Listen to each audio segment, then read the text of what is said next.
13장. 내가 사람의 방언과 천사의 말을 할지라도 사랑이 없으면 소리나는 구리와 울리는 꽹과리가 되고, 내가 예언하는 능력이 있어 모든 비밀과 모든 지식을 알고 또 산을 옮길 만한 모든 믿음이 있을지라도 사랑이 없으면 내가 아무것도 아니요, 내가 내게 있는 모든 것으로 구제하고 또 내 몸을 불사르게 내줄지라도 사랑이 없으면 내게 아무 유익이 없느니라. 사랑은 오래 참고, 사랑은 온유하며 시기하지 아니하며, 사랑은 자랑하지 아니하며 교만하지 아니하며 무례히 행하지 아니하며 자기의 유익을 구하지 아니하며 성내지 아니하며 악한 것을 생각하지 아니하며 불의를 기뻐하지 아니하며 진리와 함께 기뻐하고 모든 것을 참으며 모든 것을 믿으며 모든 것을 바라며 모든 것을 견디느니라. 오늘 말씀은 이 사랑에 대해서 말하고 있는 장입니다.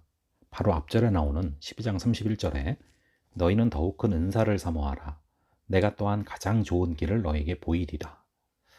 가장 큰 은사를, 가장 좋은 은사를 내가 보여주겠다 말하고 바로 13장이 나오지 않습니까? 그러니까 은사 중에서도 가장 중요한 은사는 바로 사랑이라는 것이죠. 이 고린도 교회는 여러 가지 문제들이 많았는데요. 크리스찬이라면 방언은 해야 된다, 예언 정도는 해야 된다, 지식 정도는 있어야 된다, 이런 생각들이 있었습니다. 특히 그 당시에 방언에 굉장히 관심이 컸는데, 이 방언을 지나치게 자랑하면서 공예배 때도 막 이 방언으로 말을 하고 기도를 하고 하면서 예배의 질서를 해치는 상황들이 벌어졌습니다. 그래서 바울은 은사들은 왜 주어졌는지, 이 은사는 뭘 위해 사용해야 되는지 이것을 정립해야 된다는 것을 느꼈고, 그래서 이 13장이 나오는 것입니다. 이 은사라는 것은 말 그대로 선물이고요, 은혜로 받는 것이죠. 은혜 가운데 우리를 사랑하셔서 주신 것이죠. 그렇다면 은사를 사랑하셔서 주셨기 때문에 우리도 사랑을 위해서 은사를 써야 된다는 것입니다. 그러면서 13장 1절에 보시면 내가 사람의 방언과 천사의 말을 할지라도 사랑이 없으면 소리가 나는 구리와 울리는 꽹과리가 된다. 이 방언이라는 것은 사도행전 2장에 나오는 그런 외국어를 뜻하기도 하고요, 동시에 하나님이 주신 신령한 언어를 뜻하기도 합니다. 그러니까 이것은 알아들을 수가 없죠. 이것은 사실은 통역하는 특별한 은사가 있지 않으면 번역할 수가 없죠. 근데 문제는 이 하나님이 주신 신령한 언어, 즉 사람이 하는 말이 아닌 어떤 천상의 언어가 또 방언의 두 번째 뜻인데, 이것이 타 종교에도 있다는 게 문제입니다. 그래서 이것을 잘 분별할 수 있어야 돼요. 하나님께로부터 온 것인지 다른 곳으로부터 온 것인지. 그것이 이제 방언인데, 아무리 방언을 하더라도 사랑이 없이 방언을 한다면, 이 고린도 교회 성도들처럼 나는 방언한다 이걸 드러내고 자랑하려고 못 알아듣는 그 방언을 공예배 가운데 엄청 크게 다른 사람들이 하는 말이 들리지도 않을 정도로 그렇게 한다면 그것이 무슨 의미가 있냐는 것이죠. 그것은 꽹과리와 똑같다라는 것입니다.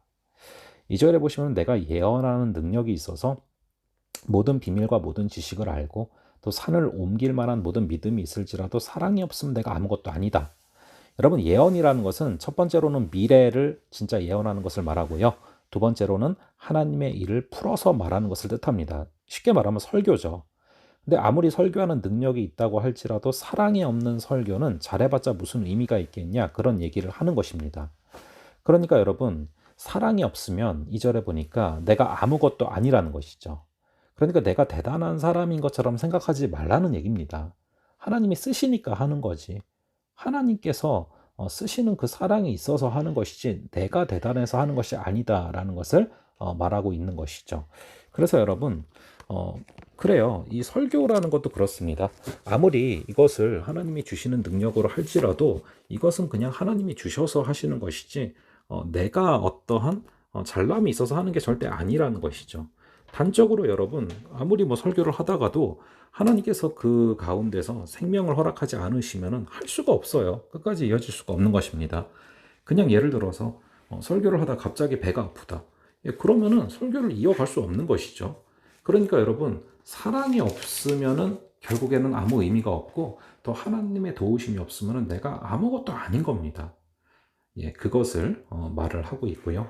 그 다음에 3절에 보시면은 내가 나에게 있는 모든 것으로 구제를 하고 또 내 몸을 불사르게 내줄지라도 사랑이 없으면 내게 아무 유익이 없다.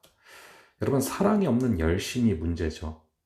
사랑이 없는데 열심이 있는 것, 사랑이 없는데 능력이 있는 것, 이것은 주변을 정말 괴롭히고 힘들게 하는 것입니다. 그러므로 사랑이 중요하다라고 말하고 있습니다. 그래서 4장 4절부터 쭉 이제 6절까지 보시면 사랑은 무엇인지를 자세히 설명하고 있습니다. 자, 그래서 잘 아시는 오래 참는 것, 온유한 것, 또 시기하지 않는 것, 자랑하지 않는 것 쭉 나오는데요. 그 중에서도 7절에 보면요. 이 사랑은 무엇이냐? 이 사랑의 특성, 모든 것을 참는다. 이것은 이 잘못을 덮어준다 그런 얘기예요. 덮어주는 것이죠. 그리고 모든 것을 믿어주는 것이죠. 그리고 모든 것을 바란다. 사랑하면 끝까지 그 사람을 바래주는 것입니다. 바라는 것입니다. 그리고 모든 것을 인내하는 것이죠. 간절히 바라기는 우리가 살아가는 모든 순간, 또 하나님이 우리에게 주신 은사를 행하면서 나아갈 때 이 사랑이 중심이 되어서 이 사랑이 이루어지는 그런 순간들, 우리에게 은사를 주셨기 때문에 오늘 우리가 살아가고 우리에게 주신 길을 걸어가게 되는데, 그 핵심 가운데, 그 심령 가운데 사랑이 있어서 그 사랑을 위해서 우리에게 주어진 은사를 사용하며 살아가는 그런 귀한 하루 되시기를 간절히 바랍니다. 잠시 기도하겠습니다. 아버지 하나님, 감사합니다. 우리 주님께서 주신 그 사랑이 가장 큰 은사이며 가장 좋은 길이며, 그 사랑이 없이는 내가 아무것도 아니며 그 사랑이 없이는 아무런 일이 일어나지 않음을 다시금 바라봅니다. 아버지, 우리에게 주신 은사, 우리에게 주신 은혜들, 아버지 사랑을 위해 사용하며 살아가는 그런 오늘 하루 되게 하여 주시옵소서. 우리를 붙들어 주실 줄 믿사오며 이 모든 말씀을 주 예수 그리스도의 이름으로 기도합니다. 아멘. 예, 그럼 다음번에도 뵙도록 하겠습니다.